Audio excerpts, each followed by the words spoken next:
Ooh, it's kind of cold out. Maybe we should stay inside and read a book.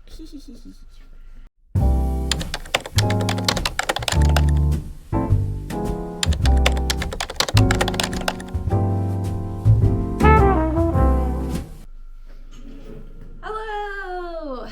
It's a snowy Sunday, and although I love that kind of weather, I think it's a really excellent day to spend inside and reading. But I was thinking, you know how sometimes like reading is such a huge commitment? Like this is one of the books I'm reading right now, The Famous, right? And I'm really enjoying it. I'm not very far, so I can't really speak to it, but I do really like this author.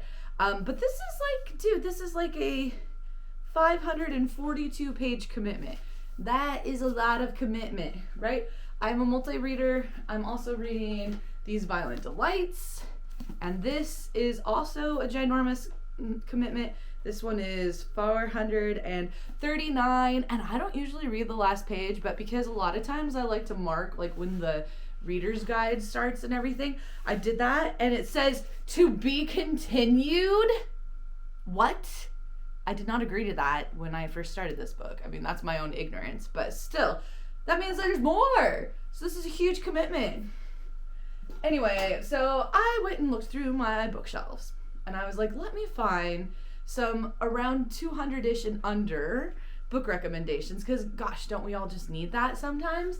So I've got 11 here. I'm going to go through them kind of quick, but these are 11 books that are under 200 pages. We're going to go from shortest to longest and just talk about why I think they're good to get you out of a reading slump when you're just not ready to make, you know, 1,000-page commitment. You just want to be able to like read an arc quickly, kind of like watching an episode of a series, right?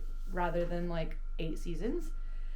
And yeah, just as like a side note, I'm also an English teacher, and I am fully 100 convinced that some of the classics that we read, particularly classic moderns that are taught in schools, and you know, people are like taught like are like some of the best literature, not that they're not good, but like 1984, you know, To Kill a Mockingbird, even Anne Frank, all of those I'm convinced are that because they are a length that is doable in a classroom period. There's no way I could like fully commit to and teach a 500-page book in my class. One, my students would like struggle to read it, you know, my non-readers, the ones that were working on their stamina, and also this would be like an entire semester. So I'm convinced some of our classics are simply called that due to the fact that they can be taught in like a 4 to 8 week session. Hello, Claudia. She's being a little bit of bratty today because she really wants to attack those my 1,000 cranes that I made, and we're working on that not happening. So apologies for her constant, you know, interruptions. We're used to that by now. All right, the first book, sometimes often taught in schools, again, you're going to see that theme a little bit, is The Chronicles of a Death Foretold. Oops, she's falling off my lap. And this book rolls in at a lovely 120 pages, right? So this book, I really like this book review from the New York Times. It says, exquisitely harrowing, very strange and brilliantly conceived, a sort of metaphysical murder mystery. And that's exactly what this is. There is like this guy who returns to a town where there was a strange murder 27 years earlier. So you're kind of dealing with some time jumping. And, you know, if everybody knew that the murder was going to happen, because he starts to like find out all these like little hints, like how come no one stopped it? So like a good meditation on our will and our like commitment to stopping travesties and kind of contemplating, you know, why something happens. It's sparse prose, but it has like heavy meaning. And so I think this great little like, hey, it's a snowy day, I want to read a whole book in one sitting without being here for 6 hours. Great one. Second one, another one that's sometimes assigned for good reason, Albert Camus's The Stranger. So again, kind of like a similar pathway. This is nice and short. I almost wonder if these are at the cutoff for novella. And this is 123 tiny pages. And basically this was published in 1946, and it was his first novel, so that's like interesting. And it's, like the back says, has a profound impact on millions of American readers. Truly, like, I went into this knowing nothing about it, which I honestly think is the full way to go. Like, if you can read classics without actually knowing what's happening in them, I think it's a much better idea about how they would have been received naturally. I think a lot of our, like, readings of classics gets a little bit poisoned almost by the fact that they're so, like, ubiquitous. So, anyway, this is, it's talking about this guy who gets drawn, again, into, like, a murder plot. Not all these are going to be about murder, but this one is. And, he talks about, here's, like, a good one. Camus explored what he termed the nakedness of a man faced with the absurd. So, a little bit, like, kind of on the intellectual side, but because it has, like, this whole murder mystery element, super fast read, very, very, very enjoyable, and, like, lots of things that you can discuss. So if you want to read it with somebody else, like, have a little reading night, this would be a good one. Next up, love this. This has seen me through some really difficult times and should be read by all of us in this political and war atmosphere that we find ourselves in. This is Hope and In the Dark, Untold Histories and Wild Possibilities. It was the winner of the 2003 National Book Critics Circle Award by Rebecca Solnit.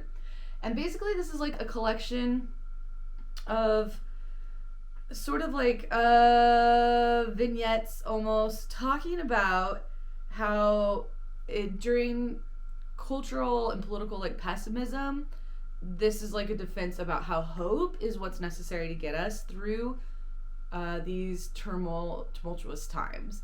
And I think that we're highly uneducated about movements that stopped something great and terrible from happening, and this brings to light a lot of those. It's just, like, so well written. Again, this one is coming in at 174 pages, and I feel like if you want to stop, like, chapter after chapter, it's still pretty good. And since this was written, I don't know, when was this written? This was written in originally, this is copyright 2006. So there's going to be some, like, fairly recent histories that will be discussed in here that are very deeply connected to the things that are happening nowadays. And so highly recommend this, especially if you're in for, like, more of a, like, reflective on political turmoil read. Next longest, kind of on similar veins, this is Nonviolence, The History of a Dangerous Idea by Mark Kurlansky. I think that this should be required reading. I've actually pulled out some of the sections of this to make required reading, and for good reason, because this book talks about nonviolent movements that were successful and some that were not successful, and it is a history of it. I had to go let Salvador in, and he's covered in little big snowflakes right now. Hi, Sal, you're out of the shot, but there's his head. Okay, so this is like a long view that shows that violence has never been successful, and that nonviolence is what has preserved the world as we know it. And actually, in my 7th grade class for the past few years, we've done a unit about writing news articles, and I've had them do it about nonviolent movements, because when you really reflect, how many did you learn about in your, public education in America? Of course you learned about the civil rights movement, fantastic, but there's so much more that has gone on in the world. There's heroes of the nonviolent movement, and if we're going to spend all this time, and I think it is necessary, right, like memorizing dates of wars and war leaders and celebrating people who did commit violence, I think it's just as important, more important, I would argue, that we learn about nonviolent movements. And so this is just like such a nice short read. Mine's all like crinkly because I read it outside one time and I got hit with a sprinkler. But this one is 184 pages. Again, each chapter you can kind of approach on its own, and it is written often, I don't know, it's just so good. I just can't describe it. At the end, there are 25 lessons. And the number one, I have to like comment because this will kind of tell you about the state we're in when we talk about nonviolent movements. 25 lessons. Number one, there is no proactive word for nonviolence. If you think about that, it's very telling about our cultural outlook on it, right? And love that. Please read this. It's so good. Okay, another one that was very ideologically changing for me, that I thought was something that everybody should read regardless of what your outlooks are on anything, because it really puts you in the position of thinking about humanity as a whole and how that is what is similar for all of us. And this is The Reluctant Fundamentalist. This was shortlisted for the Booker Prize, and basically it's like this. Here, I'll just read the back, okay, because that's probably going to be the most thing. At a cafe in Lahore, a bearded Pakistani man converses with an uneasy American stranger. As dusk deepens to night, he begins the tale that brought them to this fateful encounter. Shengzes is living an immigrant's dream in America, and at the top of his class in Princeton. He's snapped up by an elite valuation firm. He thrives on the edge of New York, and his budding romance with elegant, beautiful Erica promises entry into Manhattan society at the same exalted level once occupied by his own family back in Lahore. But in the wake of September 11th, Shengzes finds his position in his adopted city certainly unturned, and his relationship with Erica shifting.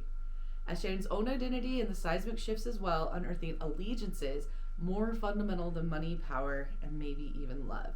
And you just have to read it. It's so good. It puts you, especially if you're like an American, it puts you in perhaps a different position than we're allowed to contemplate in a lot of ways. And it's beautifully written. And I think about this book a lot. Like a lot. So powerful. We're coming in at 184 pages. Good read. Should read. Oh, okay. This next one. This is Women Talking. This was a New York Times notable book, and you've probably perhaps seen the trailer or at least seen the movie. It's by Miriam Toews. This is such a good book. Watch this book. Actually, watch the film. I think the film was really, really good too. But the book, since it's very much dealing with like psychological repercussions, sometimes I think books are just capable of doing that style a little better. So basically there are 8 Mennonite women who climb into a hayloft to conduct a secret meeting.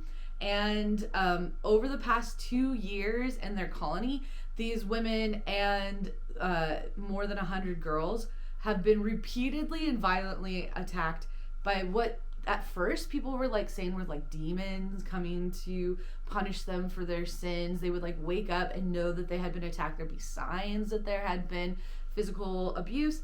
But then after a while, they learn, like, of course, this wasn't demons. This was, something that was perpetrated by men in their colony. And it had become this thing where there was men, and I think they break it down into like a group. I don't think they ever have a set number that were deciding that it was their right to,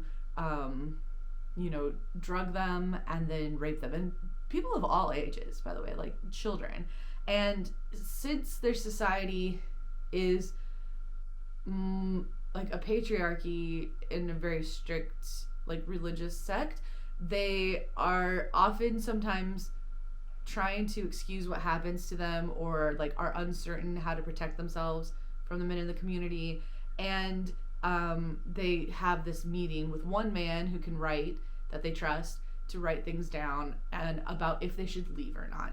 And so I won't give away the ending, but you spend the book wondering if they're going to leave, and they've got wonderfully, beautifully developed characters in here, like women of all kinds, shapes, and thoughts. It's so good. If you're a woman, you have to read this because it's a meditation on what it is to be a woman in the world. And what's wild is this is like based around a true incident that happened in a community. Aren't they all, right? These dystopian women books, based in truth. Read it. So good. This one, I think I read it in one day. It is 216 pages. Excellent. This one is often assigned at schools. I've tried to assign it. I signed it 1 year and it went over like gangbusters and the kids loved it. I signed it another year and I just don't think that the kids had the reading maturity in order to understand like its greatness. So anyway, I think if you're an adult, you're gonna be fine. This is a separate piece. I love this book. If you like Dead Poets Society, those old-fashioned books about boys' schools and their troubles dealing with different socioeconomic perspectives, then this would be the book for you. It's set in a boarding school in New York, and then during the early years of World War II, so you've got that added into it. And basically, Gene is this like lonely intellectual kid, and then he's friends with like the jock cool guy Phineas, and then two things happen between them in the summer. And they I like how this back says, like the war itself banishes the innocence of these boys in these worlds. And I like how it's taking like large world events and then condensing them down into like the large significant emotional bonds between friends that can have just as many repercussions. And I just love this book. I think it's so well written. It's moving. It's very emotional. And it is only 204 pages. It's so good. It's so good. There are movie versions of it, but it's kind of like the same as Women Talking. The movie versions are good and decent, but this is where it's at. So that one's great. Ooh, this one I picked up solely on the name because I thought it was very interesting, and then it turned out to be this like bizarro book that I really enjoyed. And this is a children's Bible, and look at that cool cover. Yes, that sold me. This is by Lydia Millett, and it was the National Book finalist with good reason. And this one is also quite short, 224 pages in my edition. So basically there are these like families that are on vacation together, and the parents obviously have like more of a deeper relationship than their children, but of course when you go on vacation with your families, you're sort of forced as kids to be together. And there's 12 of them, and they're like kind of weirdly mature, and they're very contemptuous of their parents. Like, they decide they're gonna run away. They are always doing quote unquote bad things, smoking, cussing, like doing all these things, and you're sort of thrust in this world, especially thinking about the little ones in the group where you're like, wow, what happened to these people to be that loss of innocence?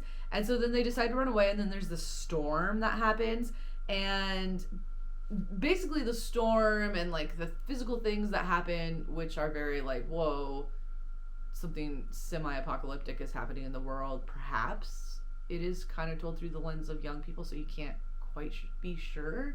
It's pretty searing, their interpretations of what they see of their parents, and like on point in so many ways.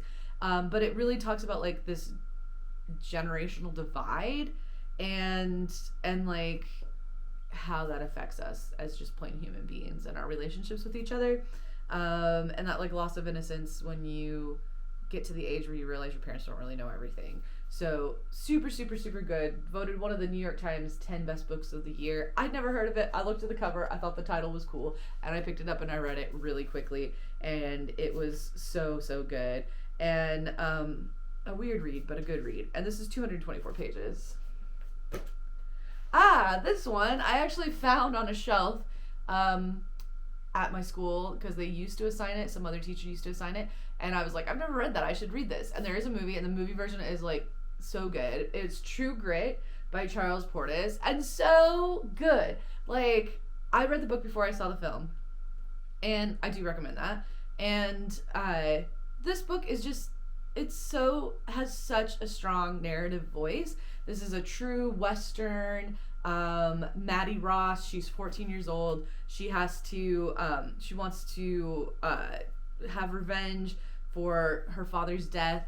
And so she hooks up with this like old U.S. Marshal, and they like go on this quest together. But what makes this book astonishing and so much fun to read is just the writing style. Like, okay, let's see. I'll just read you like a sentence. The first sentence. People do not give it credence that a 14-year-old girl could leave home and go off in the wintertime to avenge her father's blood, but it did not seem so strange then, although I will say it did not happen every day. I was just 14 years old of age when a coward going by the name of Tom Chaney shot my father down in Fort Smith, Arkansas, and robbed him of his life and his horse and $150 in cash plus 2 California gold pieces that he carried in his trouser band. And it's just narratively brilliant, and you love this girl so much, and then you learn to love the U.S. Marshal guy too as well. This one is a really easy read. It is, sorry, there's like a afterword by my favorite author in this version. I love Donna Tartt, and there's an afterword by her. And this one is 215 pages. Super good. And then you get to watch the movie, or maybe you've watched the movie, still read the book, because the narrative of it is so, so good. I wonder if there's a play, because I would love to see a play of it. All right, I have 2 more. This one is Trevor Noah, Born a Crime. After all of that seriousness about murder and generational divides and war and all of that, this one is a lot about racism and race and identity, but so funny because it's Trevor Noah. I have the biggest crush on this man, and we're about the same age. Hey, Trevor Noah. Anyway, this is his autobiography, and it's stories from a South African childhood, and it's poignant. This man is amazing. He speaks multiple languages. He grew up in a post-apartheid world. As someone who was mixed race, and his journey from South Africa to becoming a host, right, on late night shows, and is just really incredible, and I'm just so impressed with his intellect. I love it. He's funny and he's so clever, and that's why most funny people are very clever. So super, super recommend this read. Oh, did I say how long it was? I don't think I did. This one comes in at 284 pages. So good. This is a great, I haven't ever assigned it to one of my classes, but it's definitely on my list too. All right, and my last one is Our House is on Fire, Scenes of Family and a Planet in Crisis by Greta Thunberg and Savante, and her parents. When I first picked this up, I thought it was going to be written by Greta, but actually it's by her parents, and it gives you such a wonderful insight into the state of our world, but also a supportive family, a family in turmoil, having different abilities in this world, and it's so good. And I just really recommend it. It's one of those ones that you can read. They're kind of vignettes. I read it so quickly because I just thought it was so narratively wonderful and so impactful and really makes you think about the climate. And this is 278 pages. And that's it. We've been here for a while. We've been here so long, you could have read one of these books. But thank you for joining me. I hope that some of these are some good recommendations for when you're feeling I just really don't want to commit myself to something this big. I want to multitask, read something else. All right, it's a beautiful snowy day. I'm going to go ahead and get to reading, and I hope that you have a wonderful time. Please subscribe for more content. Bye.